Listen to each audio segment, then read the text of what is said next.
선생님들 오늘 대단히 반갑습니다. 오늘 지구촌 동포연대에 사무국장인 최상구 선생님을 내시고 여러 가지 얘기를 들어보려고 합니다.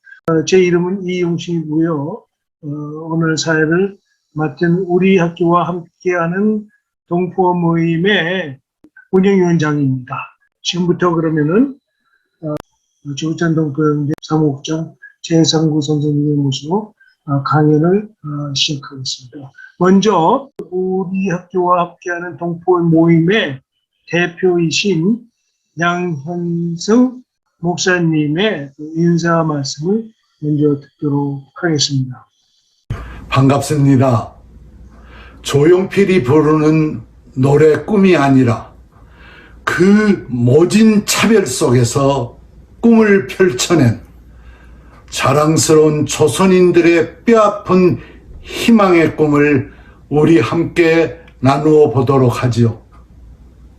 우리 학교와 함께하는 동포 모임이 지구촌에 태어나려고 꿈도 꾸기 전에 앞서서 조직되신 지구촌 동포연대가 우암동과 함께 나아가도록 오늘 이 시간 허락해 주셔서 고맙다는 인사를 먼저 드립니다.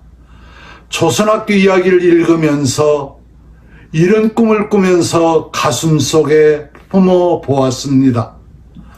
조선 아이들과 모든 동포들이 단번에 북과 남을 오가는 여건을 갖는 날까지, 아예 통일되는 날까지 우리 함께 꿈을 꾸면서 살아나갑시다.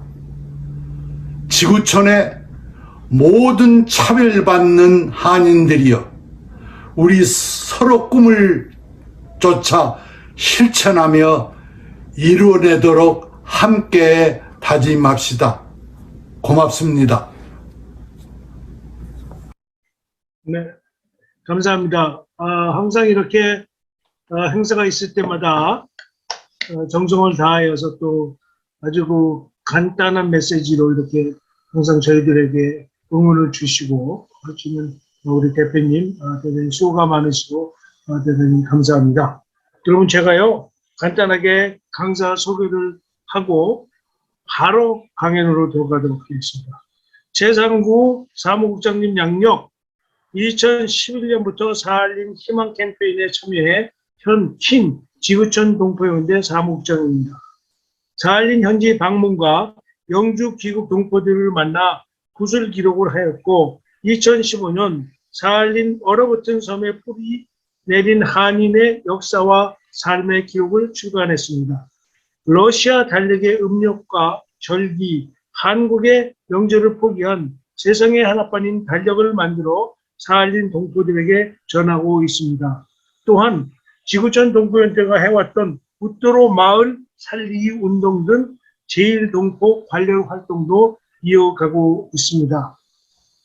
우리 선생님께서는 꼭 제1동포뿐만이 아니고 그야말로 지구촌 동포들을 위해서 의의를 해오셨는데, 오늘은 좀 특별하게 제1동포들 또 조선학교에 관한 것을 아마 집중적으로 말씀을 해 주실 겁니다. 그럼 최상구 선생님 강연을 시작해 주십시오. 네, 반갑습니다.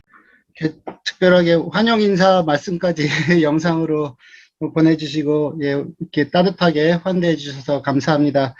미국 시간은 이제 이게 토요일 저녁인 거죠. 이 토요일 저녁인데도 이렇게 많이 20명이 넘게 이렇게 모여주셔서 제 이야기를 관심 가져주셔서 다시 한번 감사드리고요. 소개받은 지구촌 동포연대의 최상구 사무국장입니다. 고맙습니다. 오늘은 제가 이 미주에 계시는 동포분들께 어떤 말씀을 드릴까 고민을 많이 했었는데요. 아무래도 저희 단체 활동 중심으로 이렇게 좀 제1동포와 관련된 활동들을 소개해 드리는 게, 이게 단체의 뭐 자랑이 아니라 그러니까 한국 사회에서 제일동포들에 대해서 어떠한 이슈들이 있었고 그것에 대해서 어떠한 활동들을 했는지를 쭉 설명드릴 수 있을 거라 좀 생각이 들어서요.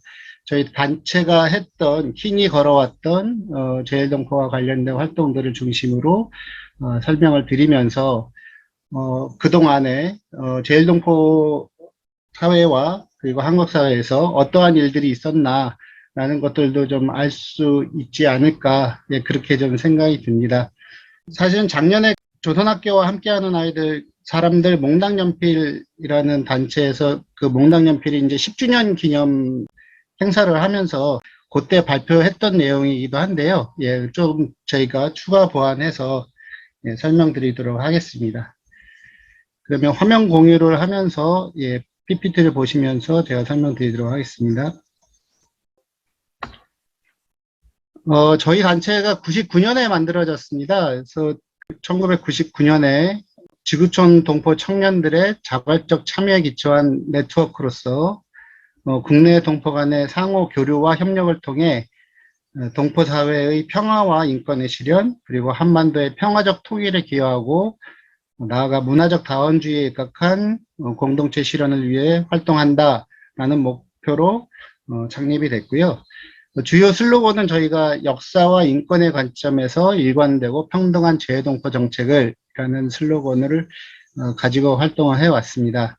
처음에 이제 창립 당시에 저희 슬로건에서 보시면 알겠지만 이제 역사와 인권의 관점에서 주로 활동을 하다 보니까 아무래도 재외동포들과 관련된 미청산된 과거사와 관련된 활동들에 좀 주목을 많이 했었고요. 그러다 보니 제1동포 그리고 사할린동포 그리고 국내에 체류하고 있는 중국 동포들과 연대 활동들을 많이 했었습니다.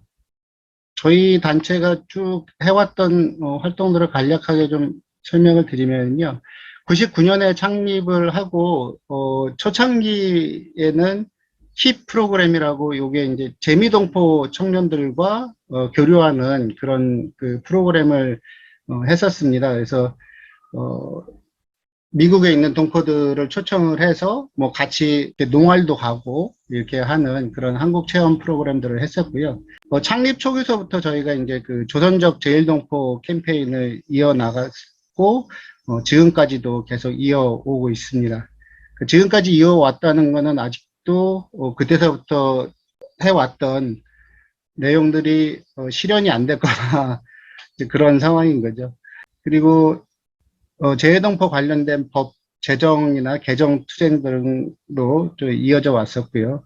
흔히 우리가 이제 재해동포법이라고 말을 하는 그 재해동포 출입국과 법적 지위에 관한 법률이 이제 98년 그때쯤에 이제 제정이 됐었는데, 네, 그것과 관련된 것을 포함해서 이제 재해동포 기본법의 제정, 그리고 재해동포 전담기구와 관련된 그 설치와 관련된 이제 논의들 이런 것들도 계속 이어져 왔습니다. 그리고 창립 초기에도 이제 그 제일동포 교류 사업들을 3년간에 걸쳐서 이제 실시를 했었고요. 저희 단체가 그 만들어지던 90년대 말 2000년대 초반이라는 그 시기가 이제 한국 사회에서 어떻게 보면 그 시민운동이라는 영역이 이제 생성되고 확대되는 그런 과정이었죠. 그래서 기존의 어떤 반독재 뭐 이런 그 투쟁과는 또 다른 영역의 어떤 여러 가지 이슈들이 생성이 되면서 이제 시민운동이 활성화되는 그런 시기였고, 그 중에서도 이제 저희가 동포와 관련된 이슈를 중심으로 이제 활동을 하기 시작했습니다. 그 당시에 이제 그 동포와 관련된 이슈들을 하기 시작한 게 이제 우리 민족 서로돕기 운동, 그 남북교류와 그 관련된 것이죠. 그리고 거기서 파생된 동북아 평화연대라는 단체가 있고요. 이 주로 이제 그 연해주 지역의 그 러시아 동포들과의 어떤 교류와 협력 사업들을 중심으로 하고 있었고요. 그리고 남북 어린이 어깨동무라는 단체도 이제 요 시기에 다 만들어졌었는데, 그 어깨동무 같은 경우에는 또 이제 제일동포들하고 이제 교류를 하면서, 조선학교하고 교류를 하면서 이제 그 평화 그림전 뭐 이런 것들을 쭉 이어왔었습니다. 그리고 이제 그 저희가 가장 활동이 활발했던 시기라고 할까요? 그게 이제 한 2004년에서 한 2008년, 2010년 그 정도까지인데요. 그때 재해동포 NGO 활동가 대회를 쭉 이어오면서 각국에 있는 그 동포 단체 분들을 초청을 해서 각국의 어떤 동포 사회의 현안이나 현 실태를 좀 이제 공유를 하고 한국 정부에 이제 건의를 하거나 이제 주장을 채택을 하는 그런 활동가 대회를 이어져 왔었고요. 이 대회를 통해서 사실은 이제 사할린 동포 문제도 사할린 이산가족회에서 참석을 해서 발표를 하면서 저희가 이제 관심을 갖게 됐었던 그런 계기가 됐었고요. 이제 문화로 동포들을 이해하는 어떤 재해동포 영화제를 2005년에서 9년까지 했었습니다. 그래서 재해동포뿐만 아니라 유럽에 계시는 분들의 어떤 그 다양한 다큐들도 소개를 했었던 영화제였고요. 그리고 우토르 살리기 운동이 이제 2005년에 저희가 우토르 국제대책회의를 조직을 하면서 지금까지 좀 이어져 오고 있습니다. 요거는 재해동포 관련된 캠페인이나 내용들은 뒤에 자세하게 더 설명을 드리도록 할게요. 그리고 사할린 희망 캠페인 같은 경우가 이제 저희가 2005년에 사할린을 이제 사무국장이 그때 처음 방문하면서 그 이후에 사할린 동포와 관련된 활동들을 계속 이어져 왔고, 코로나가 있었던 20년까지 빠지지 않고 매년 방문하면서 동포들과 교류를 했었던 지역이기도 합니다. 그래서 그 사할린 동포 지원에 관한 특별법 제정운동을 2004년서부터 좀 시작을 했었고, 그래서 마침내 이제 20년도에 그 특별법이 제정이 됐었던 그런 사례가 있었습니다. 그리고 이후에 이제 제가 이 단체 활동을 하면서 주로 사할린 동포 관련돼서 했던 것 중에 하나가 이제 요 세상에 하나뿐인 달력이라는 건데요. 사할린을 방문하다 보니까 1, 2세 분들 같은 경우에는 이제 음력을 많이 일상생활에서 이제 쓰시기도 하는데, 이제 농사할 때도 그렇고, 집안일을 이제 챙기는 거에도 그렇고, 근데 러시아니까 이제 음력 달력이 없어서, 그러니까 한국에서 이렇게 달력을 사간 것들을 많이 이렇게 걸어놓고 계셨었거든요. 그래서, 그럴 바에는 이렇게 러시아 달력에 음력도 표기하고, 한국의 좀 국경일도 좀 표기하고, 그래서 좀 짤막한 설명도 달고, 그런 달력을 좀 선물을 해보자라고 시작해서 만들기 시작한 게 이제 세상에 하나뿐인 달력이었고, 이제 올해, 이제 내년 달력까지 만들게 되면 이것도 이제 벌써, 그러니까 10년이 돼 가고 있습니다. 저희 단체가 이제 제일동포와 연대하고 지원 활동했던 내용들을 좀 소개를 드리면요. 조선족 제일동포 캠페인, 그러니까 조선족 제일동포가 어떤 존재인지 부터 알려서 이제 이들의 자유왕래를 한국으로 올 때 어떤 자유왕래를 실현하고자 하는 그런 캠페인을 지금까지 계속 이어져 오고 있고요.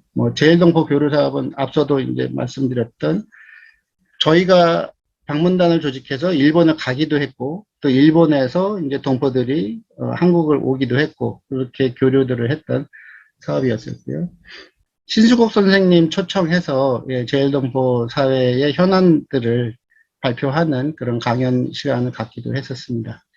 2005년에서 9년 사이에는 에다가와 조선학교 지원 사업을 했었고요. 그러니까 이게 그 도쿄 도지사가 바뀌면서 이제 운동장 토지 문제가 발생하면서 생겼던 문제인데요. 요게 2005년 9년 정도까지 저희가 거기도 이제 별도의 대책위원회를 구성을 해서 활동을 하면서 문제 해결을 했었던 그런 상황이고요. 담바만간 기념관 살리기는 이 교토에 있는 담바 지역에 그 망간을 캐는 그 광산인데, 이게 제일동포 1세분이 사비를 털어서 이제 그 폐광된 광산을 사들입니다. 그래서 그 지역 일대 땅을 사들이고 해서 거기에 이제 뭐 마네킹도 설치하고 하면서 당시에 이제 징용으로 왔었던 조선인들이 어떻게 생활을 했는가를 보여주는 그런 이제 순수하게 이제 민간인이 그렇게 기념관을 만들어서 운영을 해 오셨었는데 이제 일대 관장님 돌아가시고 그분의 이제 자제분이 이어서 해 왔었는데 이게 워낙에 이제 운영이 어렵게 돼서 이제 폐관을 했다가 그 폐관된 이제 단마망강 기념관을 살리기 위해서 저희가 모금을 했었던 그런 상황이었는데 이게 현지에서의 어떤 뭐 이렇게 좀 어려움들도 있었고 그러면서 중단이 됐었고 그 이후에 이제 좀 다시 아드님이 기념관을 좀 운영을 했었는데 그리고 민주노총과 한국노총이 제일 먼저 그 강제징용 노동자상을 세운 곳이 바로 이 단바망간 기념관이죠. 이곳에 이제 그 노동자상을 설치를 하고 지원을 해 왔었는데 계속되는 이제 운영의 어떤 어려움으로 재작년인가 다시 이제 폐관을 한 것으로 알고 있습니다. 그리고 동일본 대지진 때 저희가 이제 뭐 피해 모금도 했었고 그리고 제한제일동포 처우 문제를 이제 2012년부터 제기하기 시작했는데요. 이게 뭐냐면 일본에 있는 제일동포들 중에 이제 특별 영주 자격으로 살고 있는 제일동포들. 그러니까 그들이 영주 자격으로 살고 있으니까 이제 국적은 한국인인 거잖아요. 근데 재외국민으로 이제 등록이 되는 거죠. 이 사람들이 한국에 와서 이제 뭐 단기적으로 일을 하건 아니면 뭐 결혼이나 뭐 다른 걸로도 아예 정착을 하건 간에 그러니까 영주권을 포기하지 않는 이상 이제 그 재외국민으로 등록이 되면서 각종 이제 어떤 행정이나 이런 복지 서비스에서 이제 제외되는 그러니까 사각지대가 발생하는 그런 사건들이 있었습니다. 특히 이제 결혼으로 정착을 한 이 제일동포들이 엄마인 이런 경우에 아이들도 이제 그 영주 자격이 승계가 되면서 뭐 이러면은 이제 그 하다못해 취약 통지서도 안 나오게 되고 어린이 보육비 지원을 못 받게 되는 뭐 이런 상황들이 있어서 이것도 이제 그 헌법소원을 해서 위헌 판결을 받으면서 좀 시정이 됐었던 그런 경우도 있었고 코로나 재난지원금 같은 경우도 서울시 같은 경우도 재외국민은 일괄적으로 처음에 배제를 했다가 저희도 그렇고 이제 여러 루트로 의견들이 이제 그 반영이 되면서 결국 재외국민들도 포함을 했었던 그런 상황이 있었고요. 그런데 이게 지자체마다 좀 달라서 부산의 한 구 같은 경우에는 이제 끝까지 재외국민들은 재난지원금을 지급하지 않았었던 뭐 그런 상황도 있었습니다. 그리고 이제 조선학교 등 이제 그 민족학교 그리고 민족교육의 상황이 어떤가 실태가 어떤가를 이제 한국에 알리는 그러한 어떤 워크숍이나 토론회 같은 것들을 했었고 그리고 이 납치 사건이 인정한 이후에 이제 일본 내에서 치마 저고리로 이렇게 그 등교를 하는 학생들을 갖다가 이제 이 칼로 이렇게 치마 저고리를 이제 찢는 그런 일종의 테러죠. 예, 그런 상황들도 발생을 했어서 이제 그러한 상황들을 알리는 어떤 토론회나 그 긴급 기자회견들을 갖기도 했었습니다. 그리고 이제 초등학교 고교 무상화 배제 관련 투쟁에 대해서도 연대를 했고 저희가 이제 출판을 했었던 조선학교 이야기 책의 인쇄가 지금 3세까지 됐었는데 인쇄는 모두 고교 무상화 배제 투쟁의 기금으로 저희가 전달을 했었던 상황이었고요. 그 이후에 이제 우리를 보시라라는 활동은 문화 활동으로 이제 그 오사카에 있는 극단 바로룸을 초청을 해서 연극을 상영을 했고 우토로 출신의 저글링 퍼포머 세계 저글링 대회에서 이제 챔피언을 하기도 했었던 김창행 씨라고 그분의 공연 창행을 한국에서 하기도 했었습니다.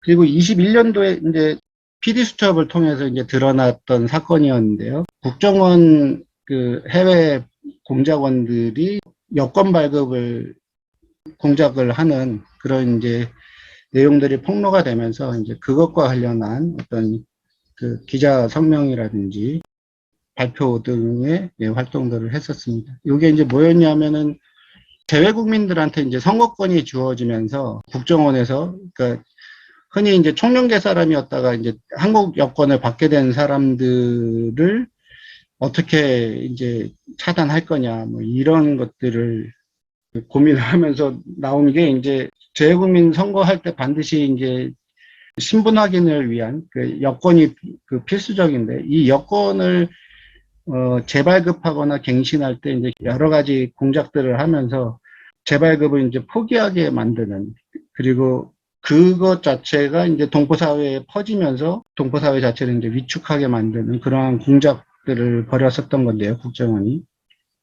그것에 대한 이제 그 진상규명이나 이런 것들을 주장을 했었는데, 박지원 원장 같은 경우에는 이제 그 국내의 이제 정치 개입과 관련된 것만 이제 정리를 하고, 사실은 이제 그 국외에서의 어떤 이런 정치 개입이나 인권, 그 헌법 유린에 가까운 이러한 활동들에 대해서는 결국 그 진상규명도 못된 그런 상황입니다.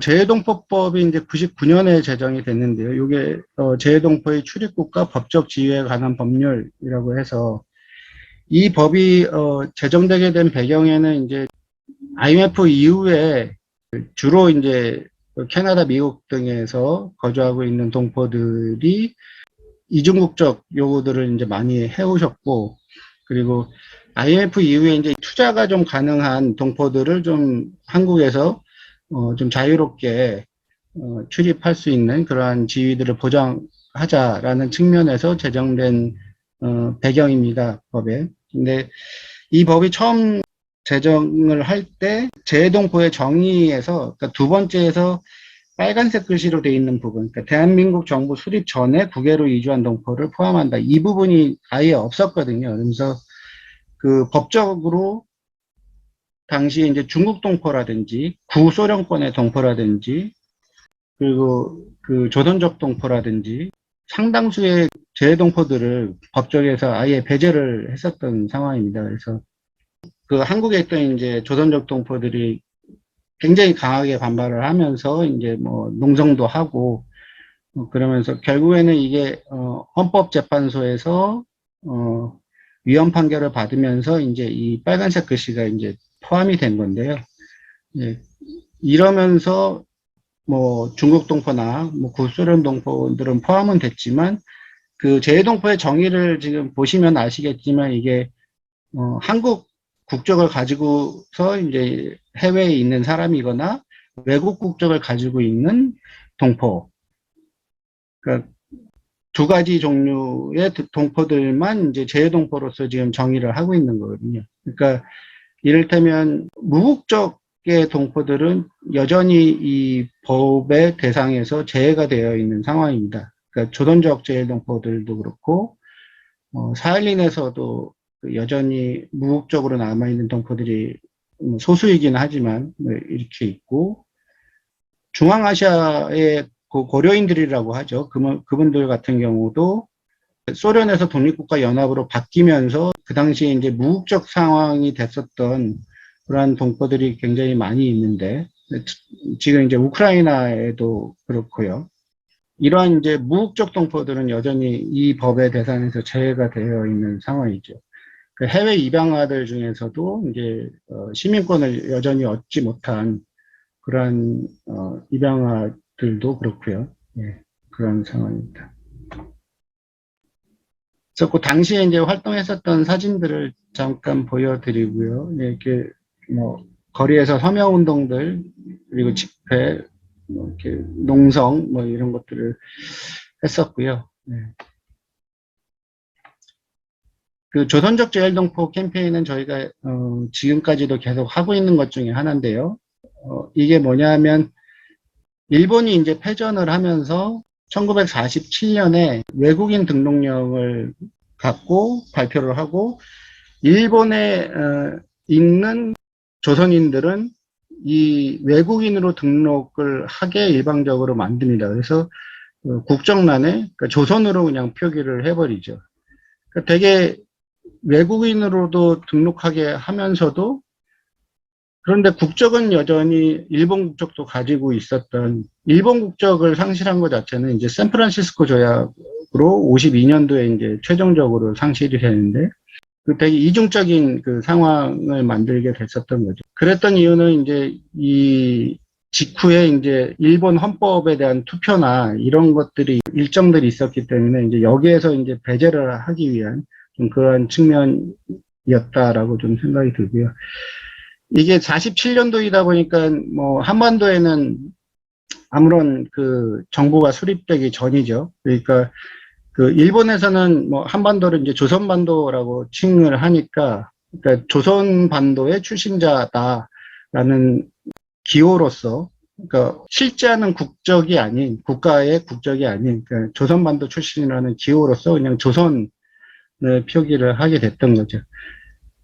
근데 이 조선적을 지금도 유지하고 있는 분이 약 한 3만 명 밑으로 예, 계속 유지를 하고 있는 걸로 알고 있고요. 그러니까 이게 총령제 동포들이 이제 다수가 있을 거고 꼭 그 총령제 동포만을 의미를 하지는 않고요.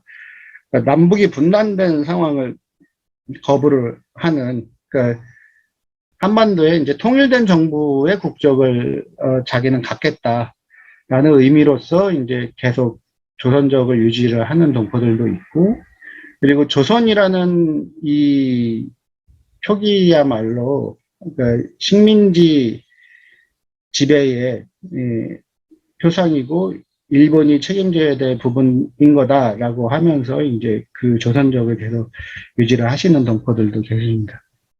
근데 이 조선족 동포들이 그전에는 이제 뭐 청년 동포들을 이제 박정희 때도 이렇게 특별하게 이렇게 방문단을 꾸려서 이렇게 방문을 하고 그랬었던 건데, 2000년 그 6.15 이후에 그러니까 한국으로의 방문들이 점차 이제 늘어나게 됩니다.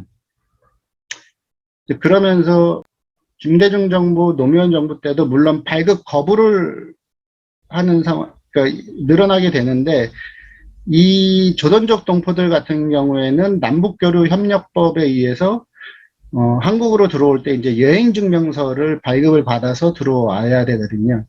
그러니까 남북교류협력법 10조에 보면 외국 국적을 가지지 않고 대한민국 여권을 소지하지 않은 동포는 여행증명서를 발급받아 출입한다 뭐 이런 조항이 있거든요. 그러니까 이거를 바탕으로 해서 여행증명서를 발급을 받아야 되는데 이게 이제 각 그 일본 내에 있는 공관들에서 이제 뭐 처음에는 뭐 이렇게 내주다가 두 번째, 세 번째는 없다 뭐 이런 식으로 얘기를 하기도 하고, 그러니까 여행증명서 발급 자체를 굉장히 까다롭게 하고 아니면 그 여행증명서를 발급을 하면서 이제 영사관들이 이제 면담을 하게 되는데 그러니까 굉장히 이제 모욕적인 언행들이 있거나 이름이 잘못 써놨는데요. 이랬더니 그냥 요번에는 그 이름으로 해라 뭐 이런 식으로 말을 한다거나 아니면 지역의 뭐 청년의 사람들의 뭐 명단을 이야기를 하라 뭐 이런 식의 것까지 뭐 굉장히 인권 침해에 관한 부분들이 많았었거든요. 그래서 특히나 이제 이게 보수 정권으로 넘어가면서 그러한 사례들이 증가를 하니까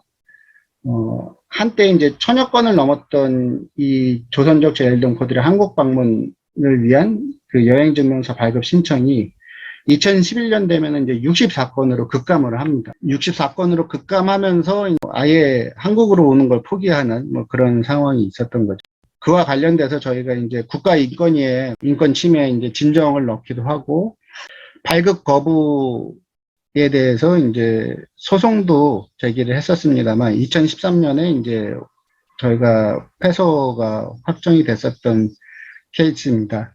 이때 패소했던 이유는 이제 이게 발급 거부를 하고 일방적으로 취소를 하는 것 자체가 영사관의 재량으로 볼 건가가 이제 핵심이었는데 법원에서는 이제 그것까지는 영사관의 재량이 맞다라고 이제 인정을 했던 경우고요. 그러다가 이제 2017년에 문재인 정부 때 8.15 경축사에서 국적을 불문하고 이제 고향 방문을 자유롭게 하겠다라고 언급을 했고, 그래서 그 해에 재외동포 정책위원회에서 이 발급 지침을 개정을 하겠다라고 해서 이제 2018년에 발급 지침이 이제 개정이 돼서 지금까지 이어오고 있는 상황이고요. 그래서 현재까지는 어쨌든 이 개정된 지침으로 그러니까 출입국 절차가 굉장히 개선되어 있기는 합니다. 그전에는 특별히 이게 얼마 내에 발급을 한다 이런 조항도 없었거든요, 지침에는. 근데 다른 행정 업무와 동일하게 뭐 일주일 내에 이제 뭐 답변을 한다 아니면 발급을 한다 이런 조항까지 이제 들어갔었던 상황입니다. 근데 문제는 뭐냐면 이 발급 지침이라는 거는 그러니까 정부가 바뀌면은 다시 바꿀 수 있는 상황들이거든요. 그래서 아까 말씀드렸던 이제 재외동포법에 무국적 동포들도 대상으로 포함을 해서 이 무국적 동포들의 출입국 자체도 이제 그 법으로 규율을 해야 된다. 이런 식으로 이상하게 남북교류 형식법으로 이걸 그 규율을 하는 문제가 아니라 그렇게 해야 된다라고 이제 저희가 계속 주장을 하고 있는 상황이죠. 조선족 재외동포에 대해서는 약간의 시각 차이들이 있습니다. 그러니까 법원에서는 이들은 이제 무국적자로 이제 좀 보는 경향이 있고요. 법무부 같은 경우에는 대한민국 국민으로 보고 있는 상황이거든요.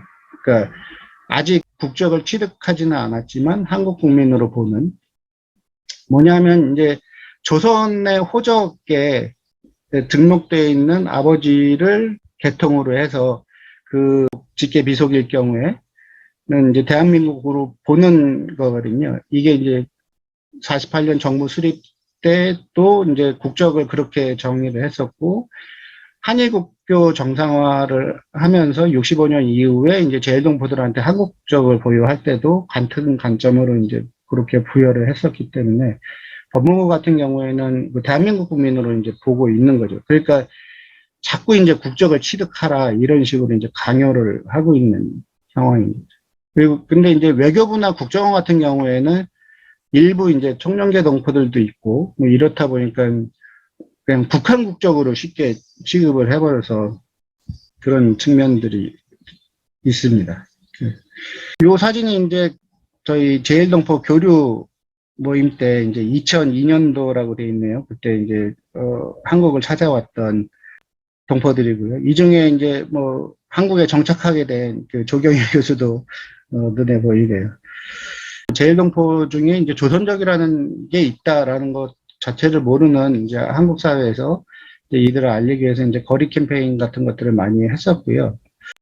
요게 이제 국가위원회에 그 진정을 넣었었던 두 번을 저희가 넣었었는데 첫 번째 때는 이게 증거가 없어서 그러니까 이 영사관과의 그 면담을 이렇게 저희가 이제 녹취를 했다든지 이런 게 있었으면 좀 됐을 텐데 이제 그것에 대한 어떤 구체적인 증거가 없이 이제 인권 침해됐던 상황들을 이제 진정을 했었던 때라 이제 이때는 기각이 됐었고 2009년도 때는 이제 저희가 영사관과 통화를 했던 그 파일들을 제출을 하면서 이 부분은 이제 국적 취득을 강요하는 것은 인권 침해다라는 국가위원회의 판정을 받은 바가 있었습니다.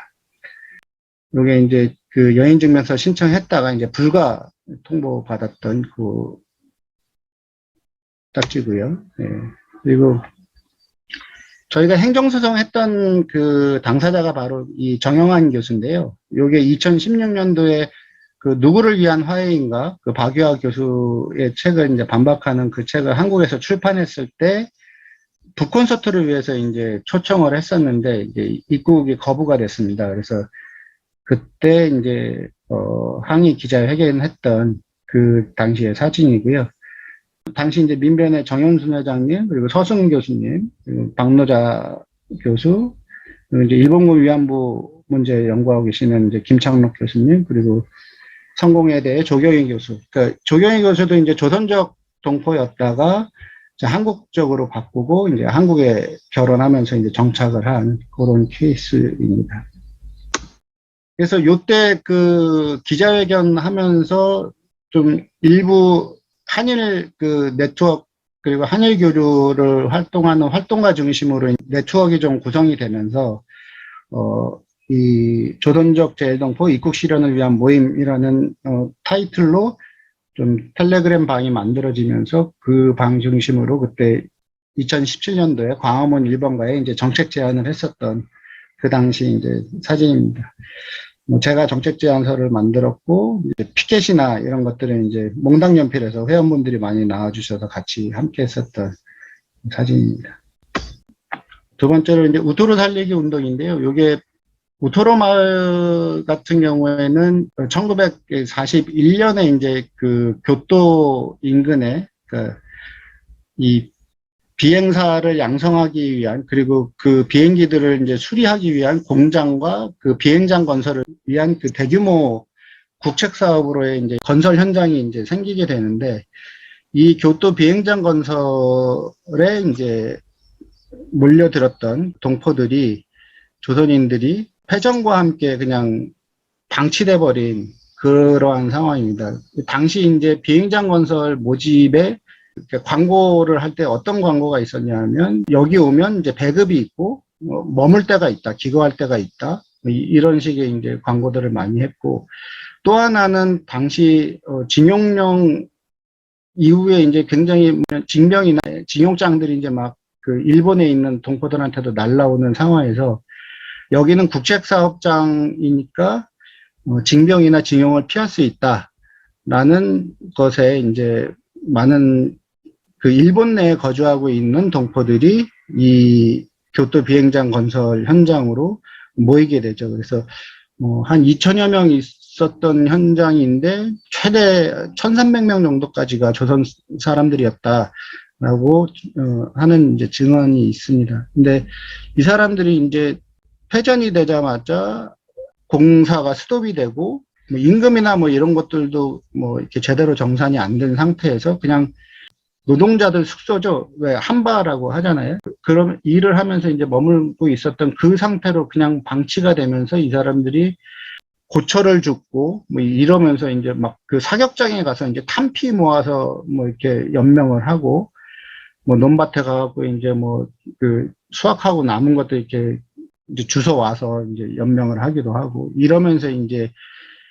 생활을 했었고 그 이후에 이제 저기 가면 조선 사람들끼리 살고 있다더라라는 것들이 이제 좀 퍼지면서 일본의 이제 다른 지역에서도 이제 동포들이 모이면서 일종의 마을이 형성된 그러한 상황입니다. 근데 그러다 보니까 이게 토지 문제 자체가 그때는 이제 국책 사업을 했던 그 국책 기관의 소유였다가 이게 이제 전범 기업으로 몰수가 되고 나중에 이제 닛산 자동차한테 불화가 되거든요. 그러니까 이게 일종의 이제 닛산 자동차의 사유지에 계속 거주하고 있는 그러한 형태로 되면서 나중에 이 닛산 자동차가 부동산 업자한테 땅을 팔게 되고 이 부동산 업자가 이제 개발을 하겠다라고 하면서 이제 우토로 주민들한테 나가라라고 하면서 이제 토지 문제에 따른 이제 그 주거권 문제가 발생을 하게 됩니다. 그러면서 재판이 됐었고, 그래서 2000년도에 일본 최고법정에서 그 주민들이 다 이제 패소를 하게 되면서, 일본의 법적으로는, 강제 퇴거를 해도 하나도 이제 법적으로는 문제가 없게 되는 그런 상황이었던 건데요. 이게 사실 법리의 문제로 따지기 전에 이 사람들이 그 곳에 모여서 거주하게 될 수밖에 없었던 그 상황들, 그리고 그 전후 처리를 방치하고 있었던 일본 정부의 책임, 이런 것들에 대해서는 전혀 이제 고려가 되지 않은, 단순히 토지의 소유권이 누구한테 있었냐라는 걸로 법원에서는 따지니까, 그러면서 이제 쫓겨날 위기에 이제 처해 있었던 거죠. 그러면서 이 우토로 마을 주민들을 지원하기 위한 이제 일본인 모임도 생기고, 그러다가 저희가 이제 2005년에 역사천상 거주권 보장 우토로 국책 대책회의를 결성을 하면서 이 마을을 살리기 위한 이제 운동을 시작을 합니다. 이제.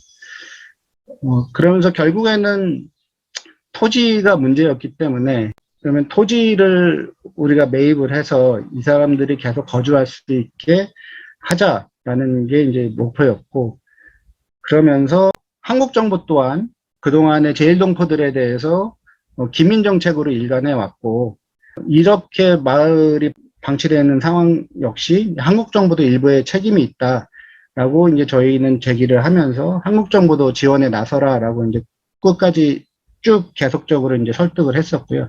그래서 이제 그 우토로를 뭐 생각하는 국회의원들 모임도 있었고, 그 당시에. 그러면서 당시에 이제 비서실장이었던 그 문재인 비서실장을 저희가 면담을 하면서 이거를 그 시민사회 쪽으로 직접 가져오면서 문제를 이제 가져오면서 직접 챙기기 시작하면서 이제 한국 정부가 30억 지원을 결정을 하게 됐죠. 그러면서 한국 정부가 매입을 한 토지, 그리고 민간 모금 약 한 13억 정도가 모금이 됐었는데, 그 민간이 모금을 한 토지, 그러니까 두 개의 토지 위에 이제 아파트가 일본 쪽에서 임대 아파트 같은 형태의 아파트를 지어주면서 이제 이분들의 어떤 이제 거주권은 이제 지키게 되는 그러한 상황이 됐었습니다. 그래서 저희가 이 토지 매입 운동을 할 때도 초창기부터 계속 제기해 왔던 것들은 이제 이러한 역사들을 남길 수 있는 뭐 조그마한 이제 자료관이라도 있어야 된다라는 거였고요. 그래서 민간이 매입한 토지에 저희가 그 기념관을 이제 건축 건립 사업을 해서 이제 올 4월 30일에 기념관을 만들게 되었습니다. 이게 이제 그 2004년에 한국 그 주거학회 때 이제 처음 한국을 방문했던 그 우토로 주민들과 지금 이제 마이크를 드신 분은 이제 일본인 지원 단체 우토로를 지키는 모임의 다가와 아키코 대표고, 현재 이제 우토로 기념관의 관장이시기도 하고요. 네, 그때 사진이고요. 제가 우토로 관련돼서는 다른 영상을 좀 보여드리도록 하겠습니다.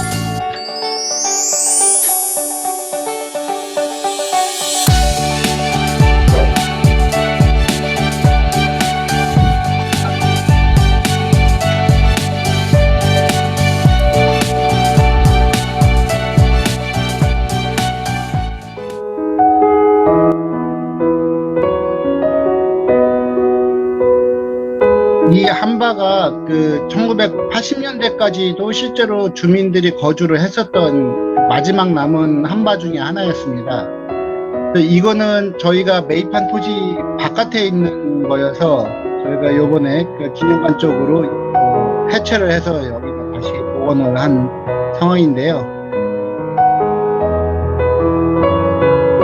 처음에는 원자재 그대로 복원을 하려고 했었는데, 이게 워낙에 이제 낡은 데다가 처음부터 이렇게 튼튼한 자재로 지어진 게 아니라 막 덧대고 이러면서 이렇게 지어진 거라 원래 그대로의 복원은 어렵고, 예, 그래서 유사한 자재들을 사용을 해서 복원을 했었습니다.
네, 그럼 다시 PPT를 공유를 해서 말씀 이어가도록 하겠습니다.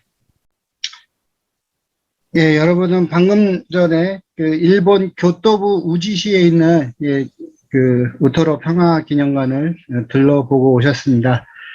그리고 다음으로 저희가 했던 활동 중에 하나인 에다가와 조선학교 지원이 있는데요. 이게 그 에다가와 지역이 일본 도쿄에서 이제 동쪽에 위치한 지역인데 40년대 이제 일본이 올림픽 유치를 위해서 개발을 하면서 이제 조선인들을 이쪽 에다가 지역으로 강제로 이제 이주를 시킵니다. 한국에서도 뭐 이렇게 개발하면서 이제 뭐 성남으로 보내고 뭐 이랬던 것처럼 그러면서 이제 에다가 지역에 정착을 했고 이제 학교들도 만들고 했었는데요.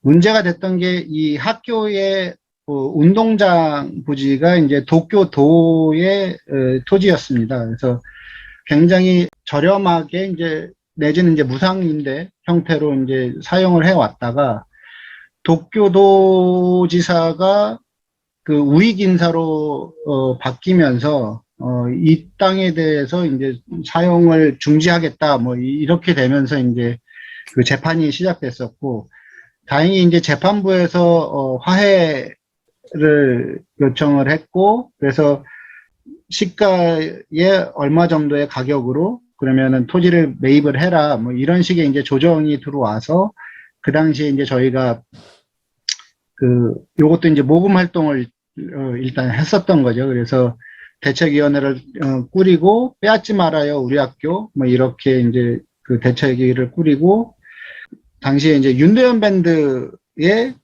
공연도 이렇게 하면서 그 공연 수익금을 이제 그 보내는 그런 식으로 이제 지원을 했었습니다. 그때 당시에 도민기금회라는 일본인들의 이제 지원 조직이 있었는데요.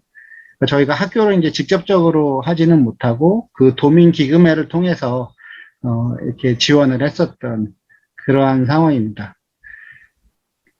이때 당시에 SBS에서 나는가요, 우리 학교인가요? 라는 그런 이제 제목으로 아마 공중파에서는 처음으로 이제 조선학교를 다뤘었던 다큐가 방영되기도 해서 굉장히 이제 그 반향을 일으켰던 그런 상황입니다. 그 이후로 이제 김영준 감독의 뭐 우리 학교 그 다큐가 이제 상영이 되면서 굉장히 큰 방향을 일으켰었던 그런 시기였었죠. 예. 그리고 이제 학교 모습들이고요.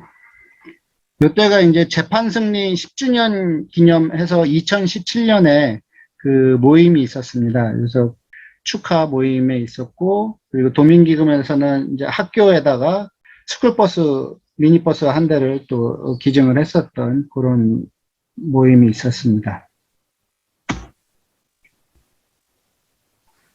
그 이외에 이제 제일동포들의 어떤 현안이나 인권 상황들을 알리기 위한 뭐 다양한 이제 워크숍이나 뭐 기자회견 등등의 초청 강연 등등의 이제 행사들이 있었고요. 요 사진이 이제 2003년에 신수국 씨 그 강연 때 사진이네요. 예. 그리고 요거는 부산의 해외 민족 문화교육 네트워크라는 우리는 이제 줄여서 그냥 부산 동포넷이라고 부르는데 부산 동포넷이 주최했던 그 행사에 저희도 이제 같이 좀 참여하면서 했었던 상황인데 그때 당시에 이제 학교 교장 선생님들하고 선생님들을 초청을 했었던 그런 상황입니다. 그 이후로는 아마 이 교장 선생님들이나 선생님들이 한국에 오신 경우는 거의 없었던 상황이거든요. 예. 그래서 이 조선학교 이야기가 2014년에 이제 책이 나왔는데요. 이 책을 만들었던 배경이 당시에 이제 그 60만 번의 트라이라는 그 오사카 조선 고급부 학교의 럭비부를 그 주인공으로 한 다큐가 있었는데요. 그 60만 번의 트라이라는 그 다큐가 다시 이제 한국에서 좀 상영되던 그러한 시점이었습니다. 상황이었습니다. 그래서 그 시점에서 킹이 제일동포들을 알리기 위해서 많은 활동을 해왔었는데 있음에도 불구하고 제일동포들에 대해서 잘 알지 못하는, 조선학교에 대해서 잘 알지 못하는 한국의 시민들이 쉽게 접할 수 있는 그 어떤 대중 서적이 없지 않느냐라는 이제 문제의식에서 요 책을 이제 기획을 했었고요. 그래서 굉장히 이제 알기 쉽게 Q&A 형태로 돼 있기도 하고, 그리고 아마 우암동에서 제일 첫 번째 강연했던 걸로 기억하는데, 이제 그 구량옥 변호사님, 예, 이제 우토로 마을 출신이시죠. 예, 구량옥 변호사님의 글도 예, 실려 있는 이 책을 그 당시에 이제 발간을 했었습니다. 그리고 이제 문화교류, 문화활동을 통해서 이해하는 걸로는 요게 앞서 이제 요거 시곡구에 있는 조선학교 사진인데요. 사진전도 개최를 했었고, 아까 말씀드렸던 제일동포 영화제를 통해서 다양한 다큐들을 했었고, 2014년에 이제 다큐멘터리 항로, 그러니까 조선적 제일동포들의 문제를 다뤘던 다큐를 같이 공동체 상영을 했었고, 2019년에는 그러니까 치마저고리 우토로라는 그 극단 다로름의 연극과 그 저글링 퍼포머 그 창행 씨의 창행 공연을 하기도 했었습니다. 좀 정리를 하자면 저희가 그동안 어떤 제일조선인의 현재 그리고 인권 상황을 알리는 활동과 인식 개선을 위한 캠페인들을 해왔었고요. 그리고 이제 에다가나 우토로에서 보여드리듯이 이제 지원과 모금 활동들을 했었고, 그리고 그 민변이나 이제 각 단체들과 연대를 해서 국제사회에 호소하는 활동들, 그러니까 유엔의 어떤 인종차별철폐위원회나 사회권 자유권 일본국 그 심사 때, 그리고 아동권리교약위원회 등의 그 일본국 심사 때 NGO들의 그 의견을 제출을 하는 그러한 활동들도 많이 벌였고, 그래서 4차례인가 5차례 정도의 개선 권고들이 있었던, 특히 이제 조선학교 고교 무상화 배제와 관련해서는 여러 번의 이제 권고가 있었던 그런 상황이었습니다. 그리고 이제 방문과 초청을 통한 교류, 그리고 정책 제안 등을 통한 그 법제화 등에 대한 저희가 활동들을 해왔고요. 그동안 이제 저희 킥이 조선학교도 그렇고 이제 우토로 마을도 그렇고 활동을 하면서 바랬던 것은, 그러니까 조선학교가 됐든 우토로 마을이 됐든 딱 여기에 머무르는 게 아니라 조선학교가 그리고 우토로 마을이 진입문이 돼서 그러니까 보다 폭넓은 제일동포들에 대한 이해와 관심으로 더 나아갈 수 있는 그러한 계기가 되었으면 했었던 바람들이 있었고요. 그러한 바람들이 결국에는 어떤 동포들 간의 네트워크, 그리고 이해의 활성화, 그리고 결국에는 그것이 하나의 어떤 통일이라고 하는, 이게 어떤 꼭 국가 간의 제도의 문제가 아니라 과거의 일제 식민지와 분단의 아픔을 같이 공유했었던 이 파괴되었던 어떤 공동체들의 회복이라는 그 과정으로서의 어떤 통일, 그것의 한 과정이지 않을까 라고 생각이 듭니다. 일단 저희 발표는 이렇게 좀 정리를 하고요. 예, 책 소개나 이런 거는 이후에 질문을 받고 하는 것으로 하는 게 어떨까 싶습니다. 네. 예, 감사합니다. 감사합니다. 네. 대단히 수고하셨고요. 우리가 여태까지 해왔던 주로 강연들은 어떤 제일동포, 특히 조선학교에 관해서 초점이 맞춰져 있었는데, 이번에 좀 더 넓게 보아서 한국 남쪽의 그 동포들이 우리들을 보는 시각과 남쪽 정부의 정책 등에 대해서 좀 더 이해가 되는 그런 시간이 되지 않았나 생각을 합니다. 먼저 그 질문을 이제 소화를 하겠습니다. 1번 질문 2개, 3개, 한 4개 정도가 지금 들어와 있습니다. 그래서 하나하나 하죠. 그 답변은 가능하면 좀 간단하게 해주시면 고맙겠습니다. 네. 대동포청 네. 설립에 대해서 어떻게 생각하십니까? 그게 이번에 이제 현 정부도 공약을 했었고, 대통령도 언급을 했었던 거죠. 그러니까 재외동포청을 만들자라는 것에 대해서 이제 얘기를 한 건데, 저희 같은 경우에는 재외동포를 전담할 수 있는 기구가 필요하다. 라는 그 전제에 대해서는 동의를 하는데, 그러면 이 기구가 어떤 형태로 가야 되느냐에 대해서는 그 청은 저희는 좀 일단 반대를 하는 상황입니다. 왜 그러냐면, 청의 형태는 어쨌든 이게 외교부의 지휘를 받는, 그러니까 검찰청이 이제 법무부 장관의 그 지휘를 받잖아요. 이런 것처럼 재외동포 청은 외교부 장관의 지휘를 받게 돼 있고, 그리고 국무회의에는 외교부 장관만 들어가지 이 청장은 못 들어가거든요. 어느 정도의 이제 급이 좀 낮다고 생각이 들고요. 그리고 재외동포와 관련된 정책이라는 것이 법무부, 외교부, 교육부, 뭐 병무청 굉장히 여러 곳에 산재해 있는데 이것을 외교부 자체가 모두 총괄을 한다라는 것 자체가 어떤 통합적인 정책 수립이나 이런 부분에 있어서 좀 영향이 미비하다라고 좀 판단이 들고요. 그래서 저희는 조금 각 부로부터는 조금 독립된 처 내지는 현재 있는 재외동포 정책위원회를 대통령 직속으로 해서 좀 권한을 강화하는, 그래서 좀 그 재외동포 정책의 어떤 컨트롤 타워 역할을 할 수 있는 좀 그런 기구가 있어야 되지 않을까라는 생각입니다. 예, 감사합니다. 두 번째 질문입니다.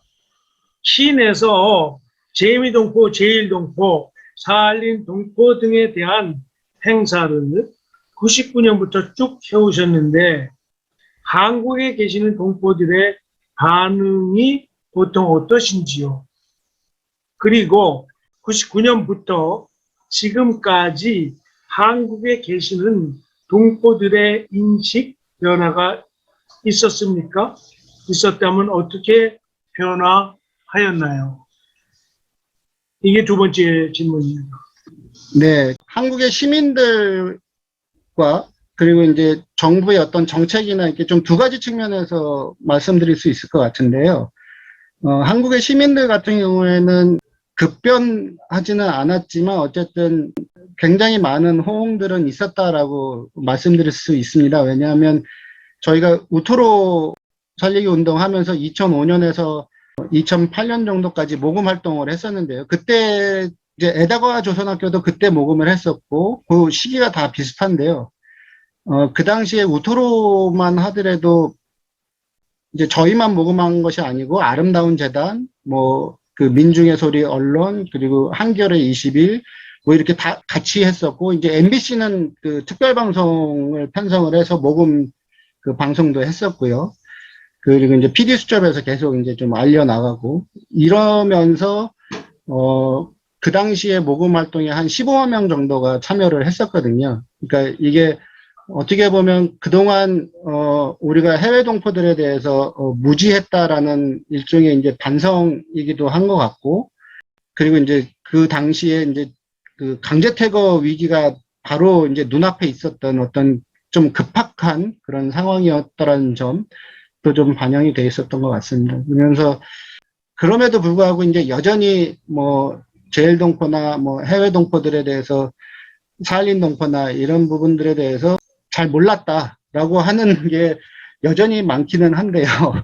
그럼에도 불구하고 조금씩은 나아가는 것은 아닌가, 좀 그렇게 생각이 듭니다. 그 반면에 이제 정부의 정책적인 부분에 있어서는 여전히 좀 이렇게 좀 답답한 면이 있는 것 같습니다. 외교부의 재외동포 정책의 가장 첫 번째 근간은 거주국에서의 안정된 정착과 모국과의 유대 강화, 딱 이 정도거든요. 근데 사실 저희 같이 특히나 이제 동북아 지역에서의 동포들이 형성된 역사나 이런 측면을 고려를 했을 때는, 특히나 이제 냉전을 거치면서 뭐 고국으로 돌아올 수도 없었던 사할린 동포도 그랬고, 뭐 이러한 부분들에 대해서는 전혀 지금 정책적으로 고려가 없다가 사할린 동포 지원에 관한 법이 만들어진 게 2020년이거든요. 사할린 동포들을 구출해야 된다, 뭐 이런 식의 이야기는 사실은 재헌 국회 때부터 청원으로 있었던 내용들입니다. 그러니까 이미 한국의 국회는 재헌 국회 때서부터 사할린 동포의 문제를 알고 있었음에도 불구하고 그 이후에 법이 제정되기까지가 이 수십여 년의 세월이 걸렸다는 것 자체가 그만큼 해외 동포들에 대해서, 재외 동포들에 대해서 이제 좀 법적인 면이나 제도적인 면에서는 여전히 부족하다라고 말씀드릴 수 있겠습니다.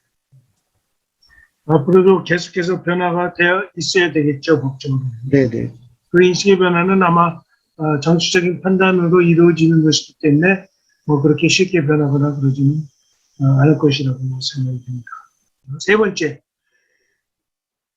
영주 자격으로 살고 있는 제한 제1동포 재외국민의 법적 처우가 헌법 소원을 해서 시정이 되었다고 하셨는데 네네.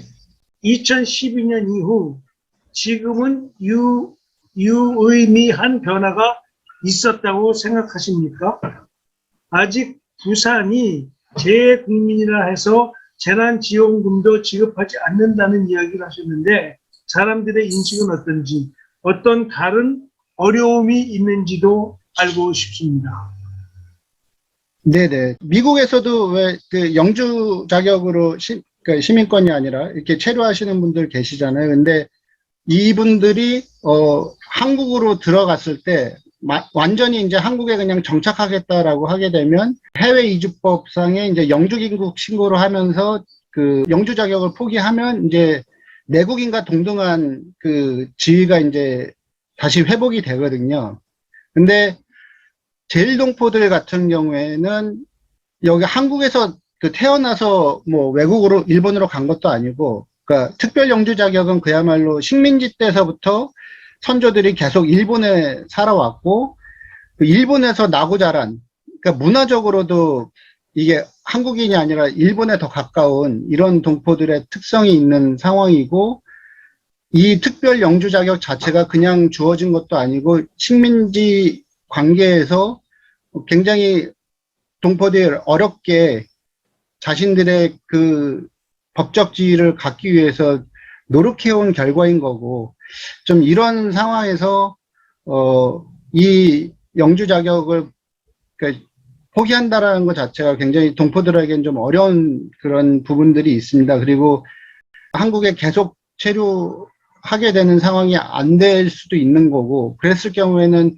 모든 그 뭐 가족들이나 어떤 관계들이 다 여전히 이제 일본에도 있는 그런 상황인데, 그렇기 때문에 좀 이 영주 자격 자체를 포기하는 게 좀 어려운 그런 상황인 거죠. 그렇기 때문에 이 재외국민으로서 한국에 체류하는 게 좀 굉장히 독특한 그 포지션인 거예요. 그래서 사실 그 우리나라 행정에서는 기본적으로 재외국민이다라고 라고 하면은 한국에서 일단 주민등록이 한번 있었다가 이제 해외로 나가면서 말소되는 사람들이거나 뭐 이런 경우를 일선 행정기관은 대부분 다 이제 그렇게 판단을 하는데, 이거는 전혀 이제 그 한국에서 주민등록이 생성되지도 않았던 사람들이 이제 들어오게 되는 경우여서 일선 행정에서 굉장히 이제 혼란들이 많이 있고, 이게 막 케이스마다 막 다른 식의 것도 있고, 그런데 다행히 이제 뭐 보육료 지원이나 이런 것들은 뭐 해결이 됐습니다만, 그 최근 들어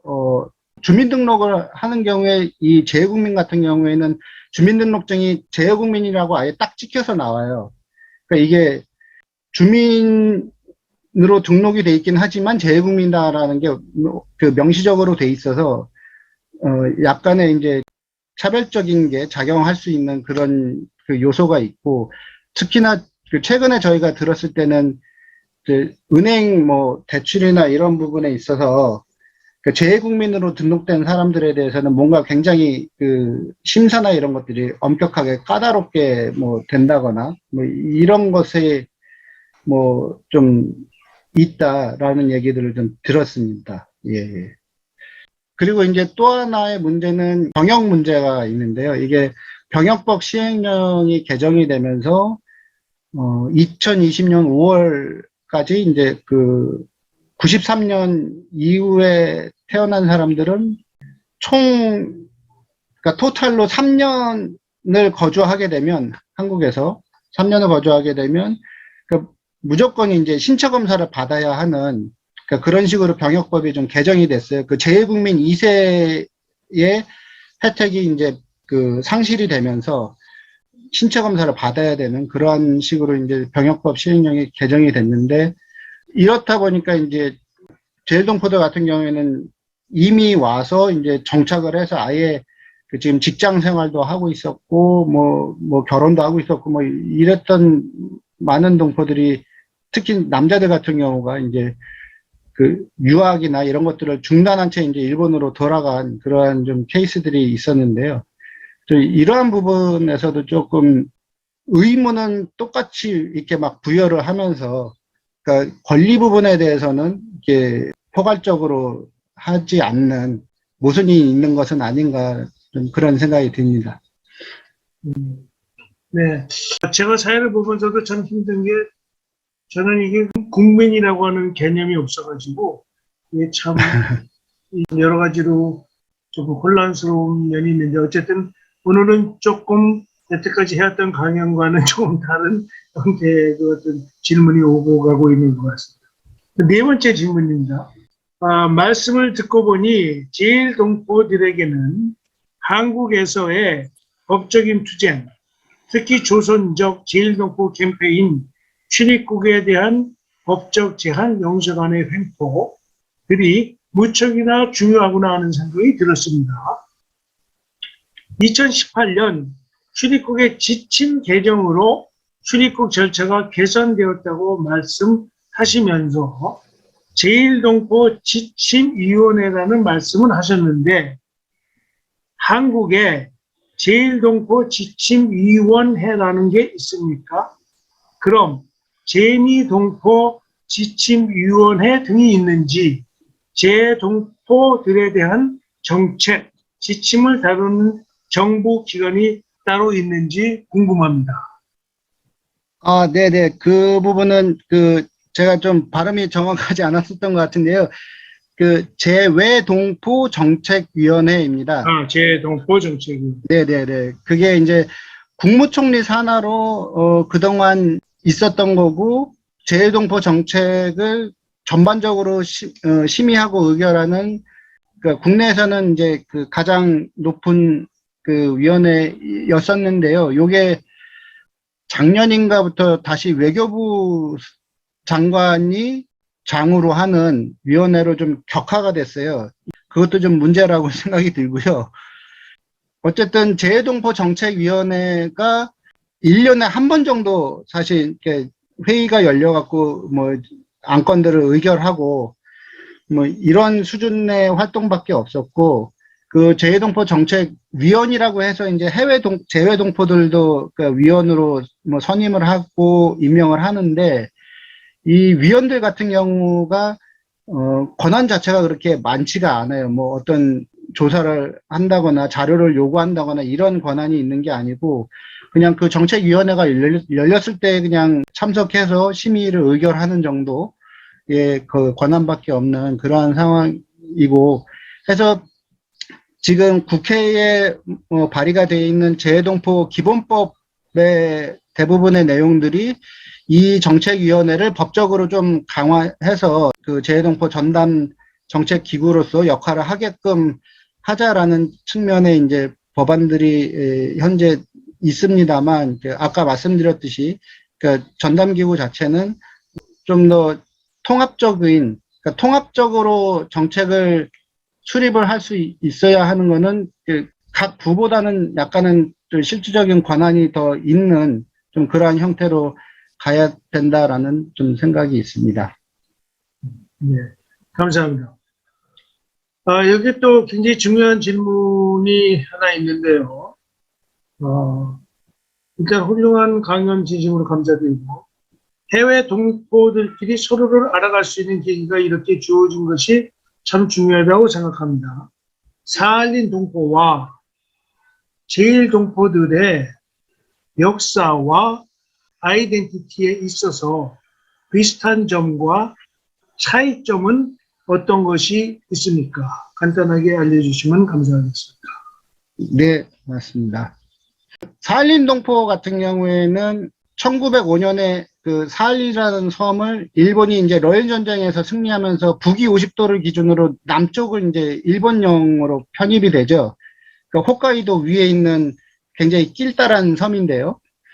그러면서 이 사할린 개발과 관련돼서 조선인들을 정책적으로 유입을 시키려고 했고, 강제동원 시기에는 굉장히 많은 그 조선인들이 탄광이라든지 뭐 건설 현장 등으로 동원이 됐고, 또 그들을 찾아가기 위해서 이제 부인과 아이들이 손을 잡고 이렇게 갔었다가 45년에 이제 소련군이 그 남사할린을 점령을 하면서 봉쇄가 되고 이제 고국으로 돌아오는 길이 막혔었던 그 동포들을 이제 사할린 동포라고 얘기를 할 수 있습니다. 그러니까 사할린 섬에는 이제 북사할린 쪽, 그러니까 소련이 점령하고 있던 쪽에도 뭐 그 조선인들이 있었지만, 그 1937년 스탈린에 의한 그 연해주 지역 조선인들을 그 중앙아시아 쪽으로 옮길 때 북사할린에 있었던 그 조선인들은 같이 그 중앙아시아로 강제 이주됐었고요. 그래서 이제 남쪽에 남아있는 동포들이 주로였다라고 이제 말씀드릴 수 있고, 그러니까 소련이 점령을 안 했다면 그들은 계속 이제 제일동포로 남아있을 그런 사람들인 거죠. 그런데 이제 소련이 점령하면서 뒤늦게 이제 소련 사회로 편입이 된, 그래서 그 중앙아시아로 갔던 고려인들과는 똑같이 러시아 말을 쓰지만 고려인들과도 약간은 그 정체성이 다른 그러한 것이 이제 사할린 동포라고 말씀드릴 수가 있겠습니다. 오케이. 그 차이점을 그 간단하게 정리를 해 주셨습니다. 오케이. 이제 질문은 마감을 하겠는데요. 한 두 가지만 더 하겠습니다. 근데 이거는 참 질문하시기가 조금 쉽지가 않을 것 같아요. 네네. 북에서 해외동포 권익옹호법을 발표했습니다. 네네. 남측의 해외동포 정책과 간단히 비교해 주시면 고맙겠습니다. 제가 그 발표한 거는 알고 있고, 그래서 그 기사 검색을 했는데 구체적인 내용들이 이 한국 쪽에서는 잘 안 나오고, 그 조선신보 기사들이 있는데 이거는 한국에서는 또 볼 수가 없고 그런 측면들이 있었는데, 얼마 전에 그 저희 개성공단 계셨던 그 김진양 선생님께서 요 법과 관련해서 강연을 한번 하셨어요. 그래서 제가 그때 처음 이게 어느 정도 이게 좀 들었었는데요. 구체적인 내용보다는 이제 그 법안의 내용들을 봤을 때, 저희도 지금 한국에서 이제 그 재외동포 기본법이라는 법을 지금 제정하려고 국회에서 이제 논의가 되고 있습니다만, 어쨌든 재외동포와 관련해서는 북측이 그동안의 제일동포에 대한 지원이나 이런 것들을 봤을 때는 좀 더 정향적이지 않았었나라는 좀 평가는 있을 것 같고요. 물론 이게 그 냉전 시대의 남북의 어떤 체제 경쟁이라는 그 큰 틀에서 이루어진 부분이긴 하지만, 그럼에도 불구하고 북측이 가졌었던 어떤 그 조선학교에 대한 지원이나 이런 부분들은 분명히 좀 평가할 부분이 있다고 생각이 들고요. 해외동포 권익옹호법의 내용 중에서도 이제 기억나는 것들이 그게 있어요. 이제 민족교육을 받을 권리가 있다. 그리고 이제 조선학교를 지칭하는 것 같은데, 그 학교에서의 어떤 그 교육과정이나 이런 것들을 인정을 한다라는 부분들이 있었던 것 같거든요. 이제 그런 측면에서는, 보다 동포들한테 좀 이렇게 문호가 열려있는 그런 법은 아닌가라는 생각이 들고요. 남측 같은 경우는 지금 이제 재외동포 기본법이 국회에서 지금 논의가 되고 있다고 말씀드렸는데, 그것도 사실은 97년에 재정구 의원이 처음 발의했던 법안인데, 이것도 사실은 외교부가 좀 많이 반대를 해서 기본법 자체가 제정이 안 되었었던 좀 그러한 상황입니다. 그런데 최근에 이제 외교부가 입장을 바꿔서 이 기본법 제정에 이제 자기들이 찬성하면서 나섰거든요. 근데 그게 어떻게 보면은 지금 재외동포 청의 설립이라든지 이런 것들과 맞물려서, 그러니까 외교부에 좀 몸집을 불릴 수 있는 것은 아닌가라는 그런 판단을 하면서 이제 적극적으로 개입을 하고 있는 것 같고요. 그러니까 그렇기 때문에 사실은 외교부와 법무부의 어떤 입맛에 맞는 법이 아니라, 그러니까 동포들한테 실질적으로 도움이 될 수 있는 법으로 가야 된다라는 측면에서는 조금 우려가 있는 그런 상황이라고 말씀드리겠습니다. 네. 네, 감사합니다. 제가 일일이 질문하신 분들에게 질문이 성에 차게끔 답변이 됐는가 하는 것을 일일이 물어보지도 못했고, 하지만 이렇게 간단하게나마 그냥 답변해 주신 걸로 다들 만족을 해 주셨으면 좋겠습니다. 일단 또 한 가지 마지막 피날레 질문입니다. 이거는 제일동포에 국한되어 있습니다. 동포와의 연대 활동 경험 중 가장 마음에 남는 것 혹은 가장 중요하게 생각하는 활동은 무엇이 있으셨습니까? 사실 그러니까 단체는 99년서부터 이렇게 제일동포와 관련된 활동을 해왔지만 저는 이제 2011년 정도서부터 참여를 했던 사람이었고요. 그래서 제일동포와 관련된 거는 사실은 우토로 마을 사업이 제가 이제 처음 맡았었던 함께 했었던 그러한 활동입니다. 근데 사실은 우토로 마을 같은 경우에 보면은 이 주거권이 지켜지면서 아파트가 지어졌는데 아파트가 다 이제 지어지기를 전에 돌아가신 일세분들이 너무 많았다.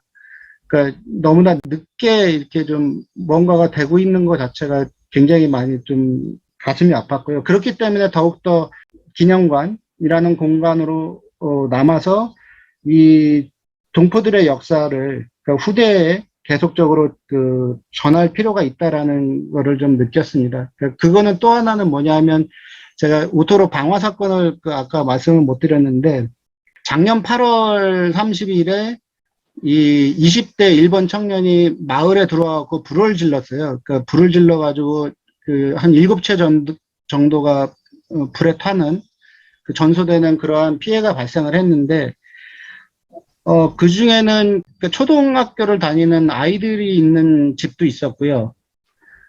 그리고 이자가 노렸던 게 당시 이제 마을 빈집에 이제 기념관의 전시를 목적으로 보관하고 있었던 입간판들이 있었습니다. 당시 이제 강제퇴거 위기에 맞서서 마을 입구에다가 이제 결사반대 뭐 이런 식의 이제 투쟁적인 구호들을 적어놨었던 입간판들을 모아놓은 창고에 그게 있었는데 이거를 목표로 해서 불을 질렀고 지금 옮겨놓은 한바가 저희가 작년 7월에 해체를 했는데요. 이게 불을 지른 게 8월 30일이었는데 만약에 그 한바가 해체가 안 됐었더라면 아마 그것까지도 범행의 대상으로 삼지 않았을까라는 생각입니다. 이 청년이 불을 지르면서 그 전에 나고야에 있는 민단 학교에도 불을 질렀었거든요. 근데 그러면서 인터넷 상황에서 이렇게 상황을 보니까 별로 이렇게 관심도 많이 없고, 그러니까 그러다 보니까 이 우토로에 가서 불을 지르면 좀 인터넷에서도 확 뜨겠구나, 뭐 이런 식의 생각도 했고, 그리고 정확하게 이 역사관의 건립을 방해할 목적으로 방화를 한 그런 사건이 있었습니다.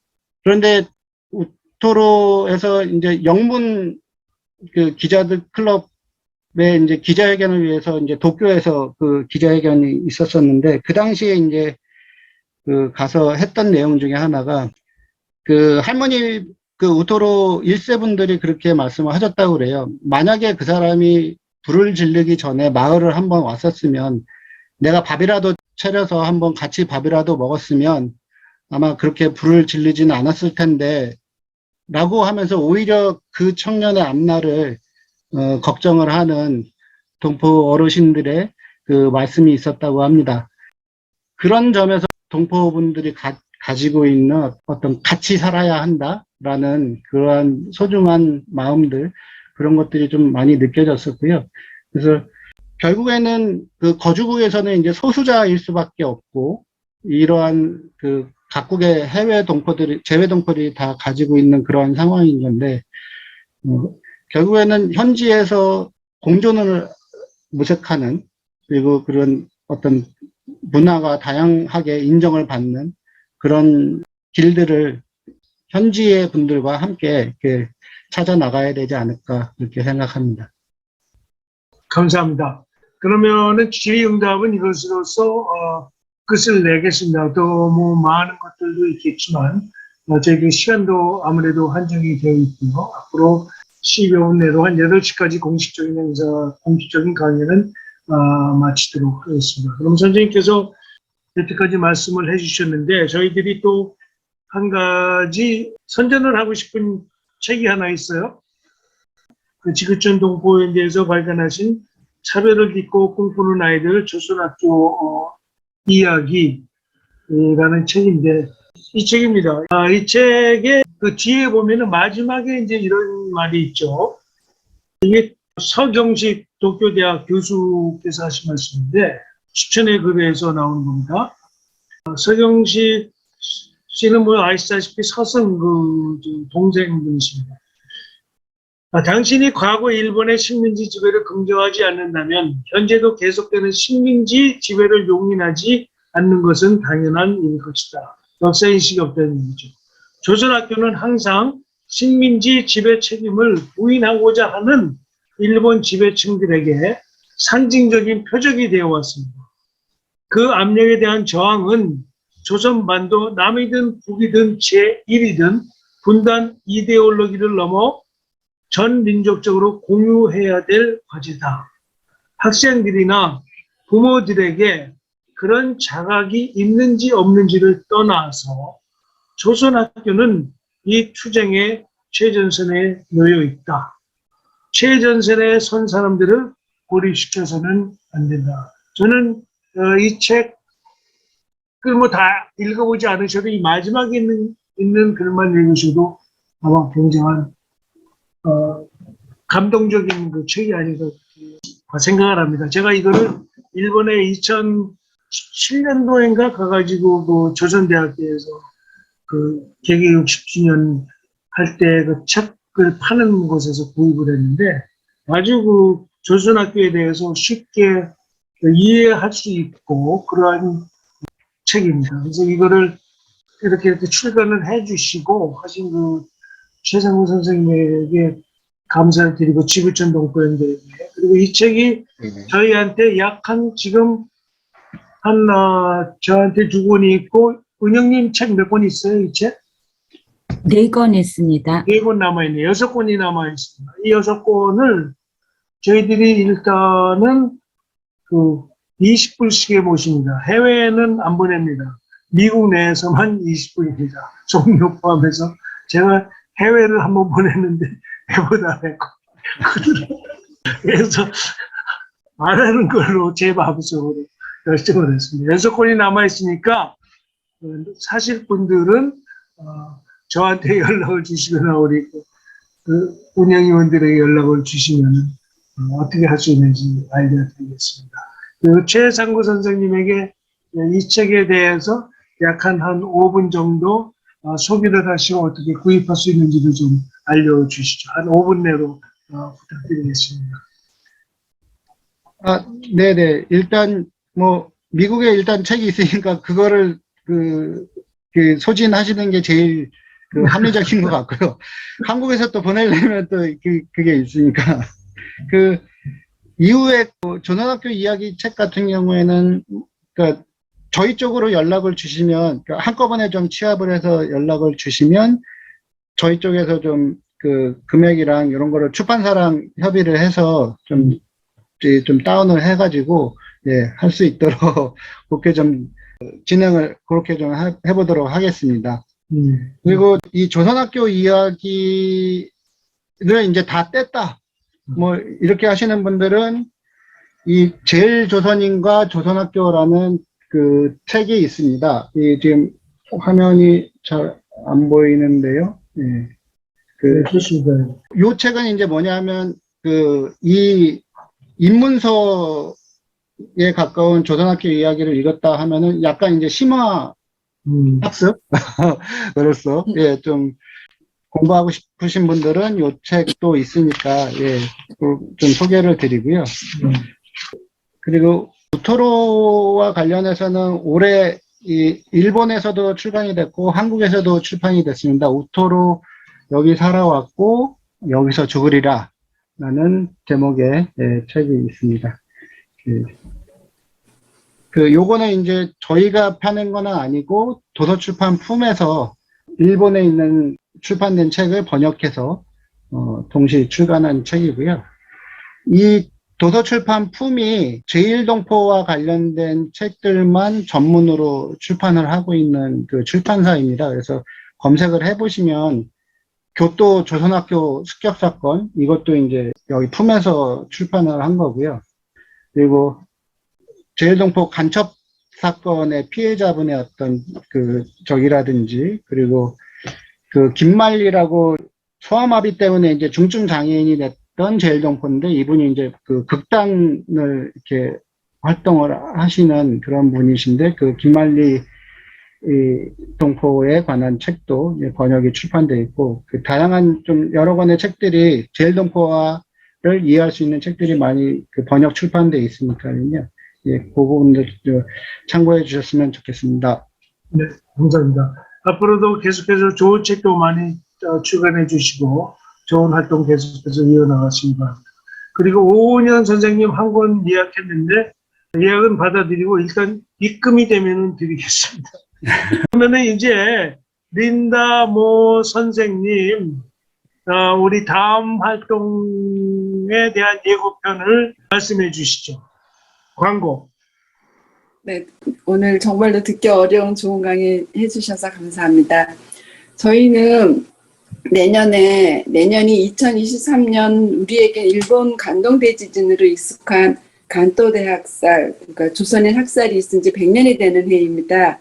그래서 현재는 한국과 일본에서 종교 시민사회 단체들이 힘을 모아서 피해자들을 제대로 추모하고 진상을 규명하고, 그리고 일본의 국가 책임을 묻기 위해서 남북 해외가 함께 연대해서 공동의 실천운동을 벌이고 있습니다.